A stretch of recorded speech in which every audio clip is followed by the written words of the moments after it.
안녕하세요. 서울여대 윤미선입니다. 이번 시간에는 생성형 AI 시대에 자녀와 함께하는 디지털 활용법이라는 이름을 붙였는데요. 생성형 AI 어떻게 활용하시면 좋을지, 또 자녀들을 어떻게 지도하면 좋을지에 대해서 말씀드리도록 하겠습니다. 먼저 생성형 AI의 윤리적인 활용법을 이해해 주셔야 되겠고요. 자녀의 학습을 위해서 생성형 AI 어떻게 활용하면 좋은지 오늘 예시들을 보여드리도록 하겠습니다. 먼저 국가정보원에서 생성형 AI를 활용할 때 주의해야 하는 보안 수칙에 대해서 이렇게 보고서를 냈는데요. 보고서에 요약되어 있는 한 페이지입니다. 첫 번째, 생성형 AI 활용할 때 민감한 정보, 비공개 정보, 즉 비밀 정보나 개인 정보 등은 입력하지 말아라 라고 하고 있습니다. 그 이유는 우리가 프롬프트로 던져주는 이런 정보들은 가져가서 학습 데이터로 사용이 될 수 있습니다. 만약에 제가 국가정보원에서 뭔가 일을 하고 있는 아주 중요한 비밀을 다루고 있는 사람인데 생성형 AI를 이용해서 그 비밀의 내용을 요약하겠다라고 하고 올려주면 대한민국의 기밀을 이 생성형 AI가 알 수도 있다는 것이죠. 그런 점들을 주의하셔야 되겠고요. 자신의 개인정보 입력하는 거 이런 것들도 주의해야 됩니다. 또 생성형 AI가 만들어낸 생성물에 대해서 그것이 정말 정확한지 이런 것들을 반드시 재검증하도록 되어 있고요. 또 생성형 AI가 딥페이크와 같은 가짜뉴스 이런 데도 사용이 되니까 그런 것들을 주의하고 그런 거를 연습 삼아 해보지 않도록 지도하는 것도 필요합니다. 생성물 활용 시에는 재산권, 직접재산권이나 저작권 이런 것들의 침해 위반 여부 없는지 확인하셔야 되겠습니다. 이제 호모 프롬프트 시대가 열렸습니다. 호모 프롬프트가 뭐냐? AI 시대에 적합한 새로운 인강형을 일컫는 말입니다. 생성형 AI에게 어떤 질문을 하는가에 따라서 답변이 달라질 수 있는데요. 그래서 질문의 능력이 핵심 경쟁력으로 부상했습니다. 생성형 AI 질문하면 바로바로 답변해 주기 때문에 문해력 필요 없는 것 같으시죠? 아닙니다. 문해력이 있을수록 생성형 AI를 더 잘 활용하게 됩니다. 그 점을 오늘 말씀드리도록 하겠습니다. 생성형 AI는요, 허용 연령들이 있습니다. 이것들을 잘 보시고 활용을 하셔야 되겠고요. 특히 부모님의 동의하에 써야 되는 것들 있으니까 이런 것들 참고를 해서 보시고요. 캔바 같은 경우는 교육용으로 사용될 때는 전 연령이 사용이 가능하지만 그렇지 않고 사용할 때는 또 나이 제한이 있다는 점도 기억을 해주시기 바랍니다. 생성형 AI 활용하실 때 먼저 하셔야 될 일입니다.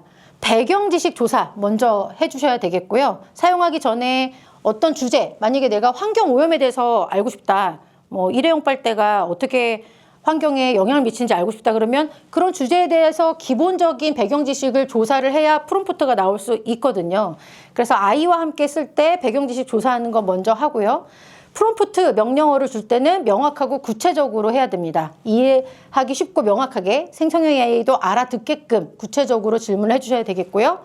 한 번에 한 개씩 질문하시는 것이 좋은데요. 필요한 경우는 하이픈으로 구분을 해서 조건들을 달아주시면 되겠습니다.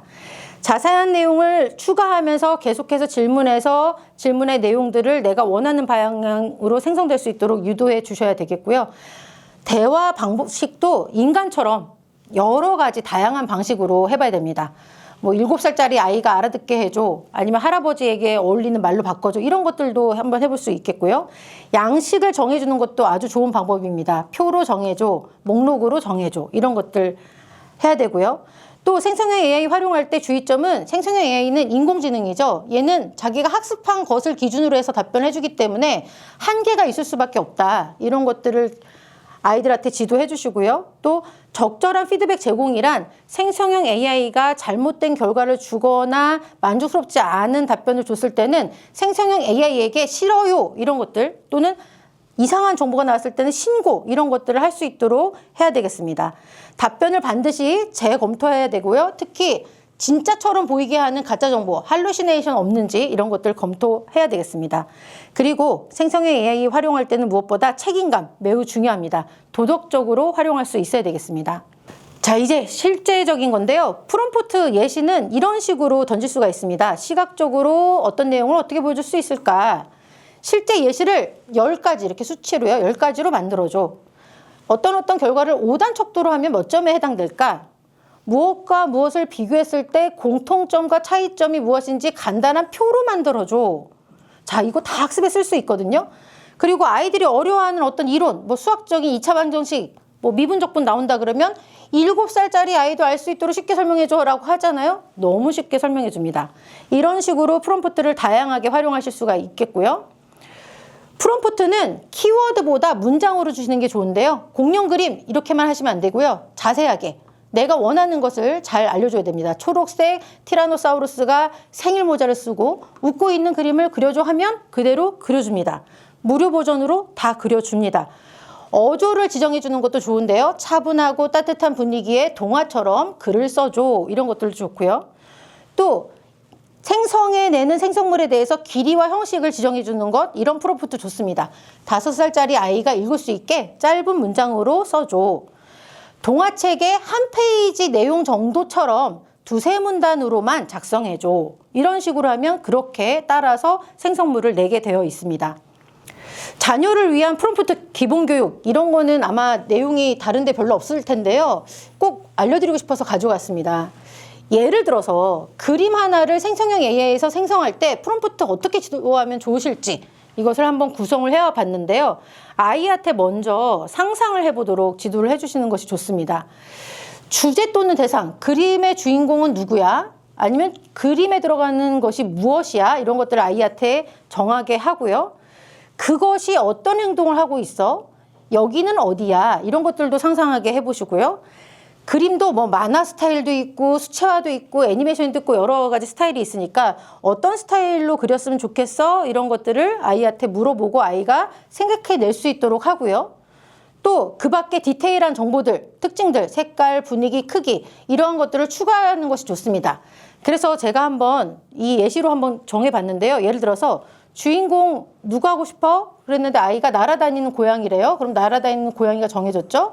거기에다가 어떤 행동을 하는 걸 하고 싶어? 그랬더니 구름 위에서 피자를 먹는 모습을 그리고 싶어요. 이거는 일상생활에서 잘 볼 수 없는 장면이잖아요. 생성형 AI에게 이렇게 하고 싶대요. 그래서 이렇게까지 적었고, 그 다음에 어떤 스타일로 하고 싶어? 그랬더니 디지털 아트 스타일로 그리고 싶어요 라고 했다면 그렇게 적어 놓고요. 구름 위에서 피자를 먹는 모습, 디지털 아트 스타일, 밝은 노란색 하늘, 무지개 빛깔의 피자라고 특징들을 더 추가했습니다. 자, 그러면 여기까지 아이와 함께 작성한 이 내용을 프롬프트로 실제로 던지면 어떻게 되는지 한번 보여드리겠습니다. 이렇게 났습니다. 저는 제미나이로 했는데요. 제미나이로 어제 만든 겁니다. 이렇게 그려준 것을 볼 수가 있습니다. 만약에 이 그림이 마음에 안 들면 어떻게 해야 돼요? 이 그림 말고 뭐 피자의 색깔을 진짜 무지개 색깔로 바꿔줘. 이렇게 프롬프트를 계속해서 던져가면서 마치 친구와 대화하듯이 생성형 AI를 쓸 수 있도록 지도를 해주시면 되겠습니다. 중요한 것은 아이가 원하는 그림이 만들어질 때까지 하는 것입니다. 그렇게 되면 인내심도 기르게 되고요. 또 그 과정에서 창의성도 기르게 되고요. 그 과정에서 문해력도 기르게 됩니다. 제미나이로 수업 도움 받기, 이렇게 제목을 한번 정해봤습니다. 저는 여기 나온 것들은 다 지금 무료로 한 것이라는 것을 다시 한번 강조드리고요. 프롬프트를 한번 이렇게 던져봤습니다. 이제는 번호를 붙였는데요. 1. 대상은 초등학교 2학년. 2. 수업 주제.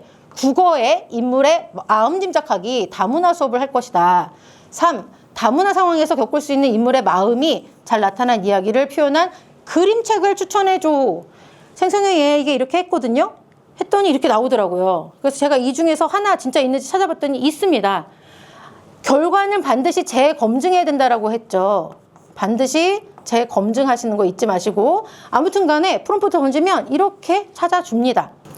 그림 아이디어 도움받기, 어떻게 도움받을 수 있는지, 미술 시간에 뭔가를 그려야 되는데 그 그림 아이디어가 없어요. 그러면 어떻게 하면 좋은지를 한번 가지고 와봤는데요.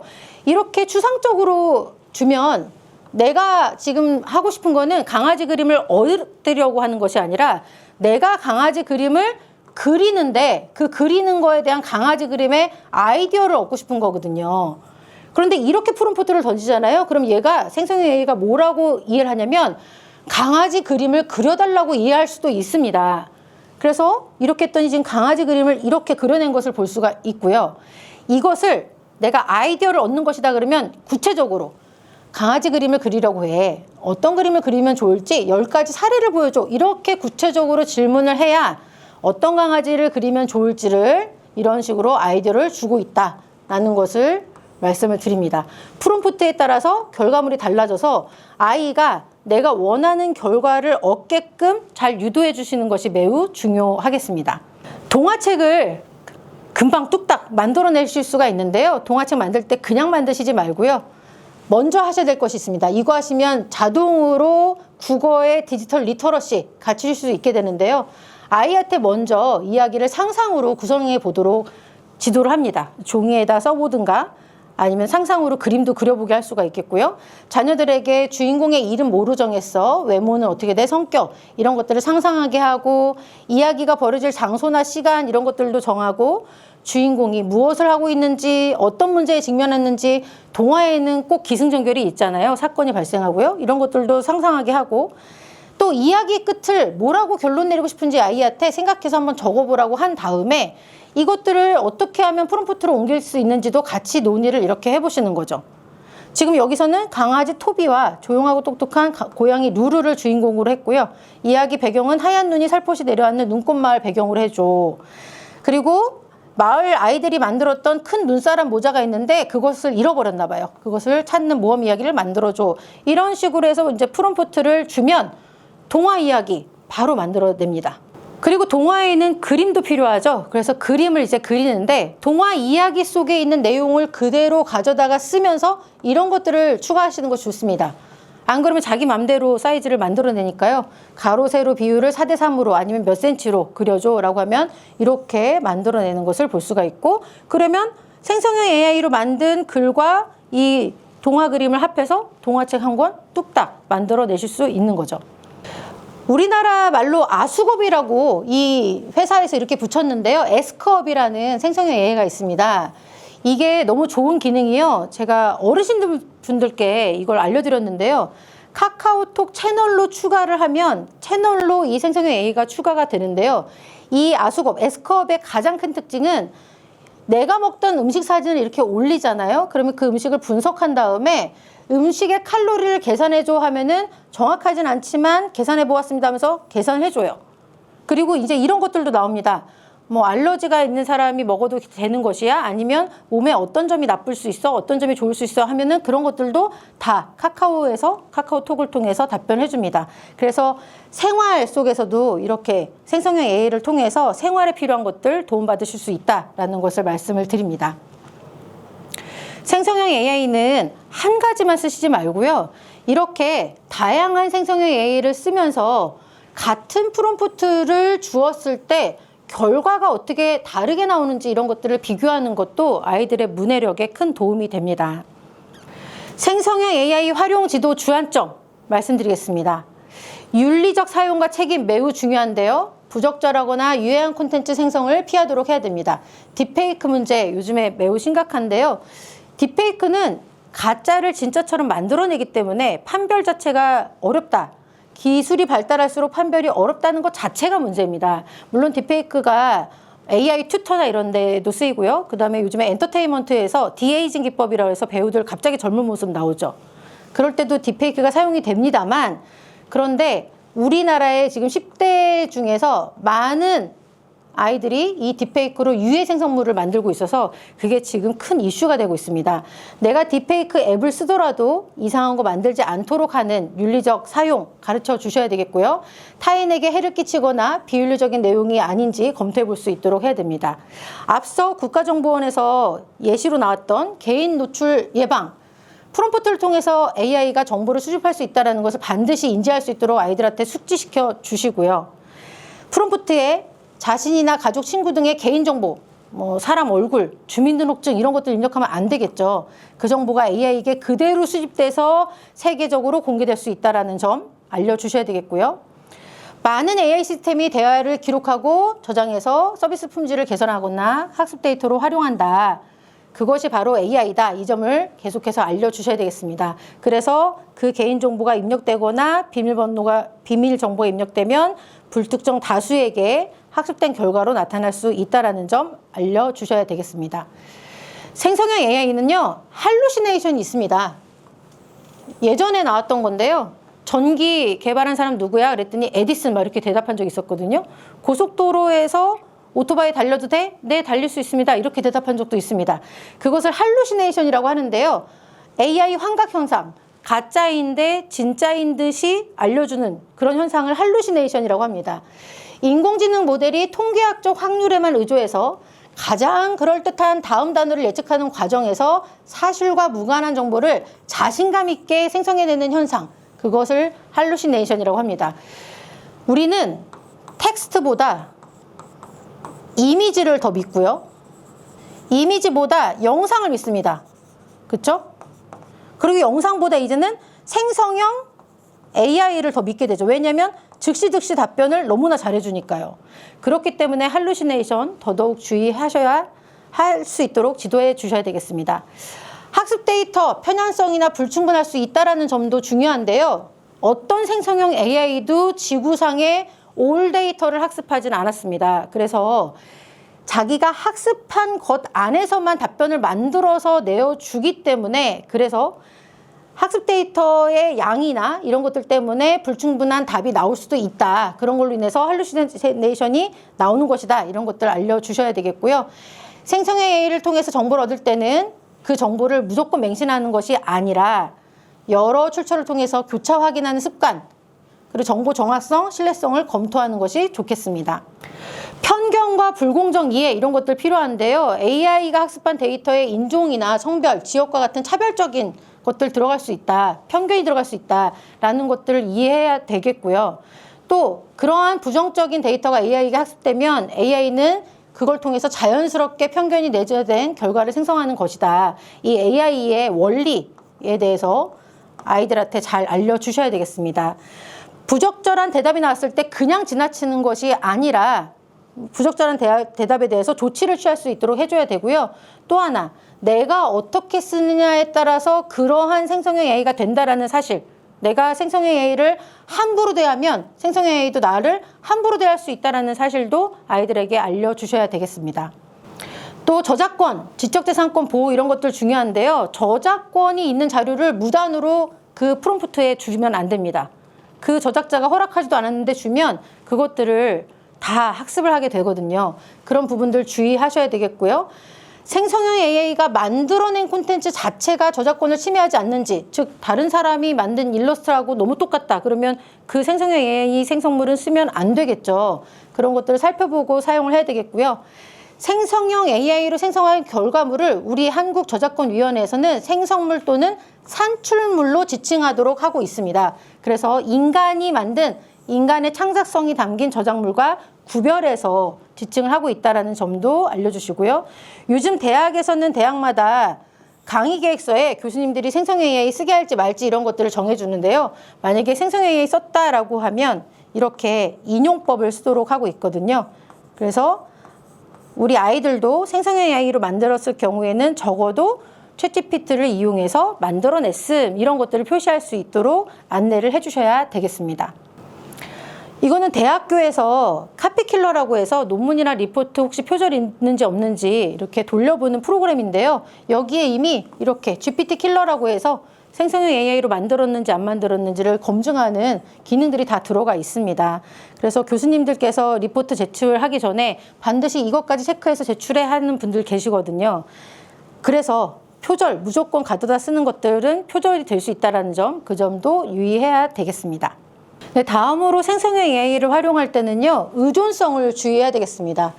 생성형 AI는 접근성이 쉽고 원하는 답변을 곧바로 생성해주기 때문에 의존성이 생길 수 있는데요. 필요한 용도에 맞게 활용하는 것이 중요하고 그렇게 안내를 해주셔야 되겠습니다.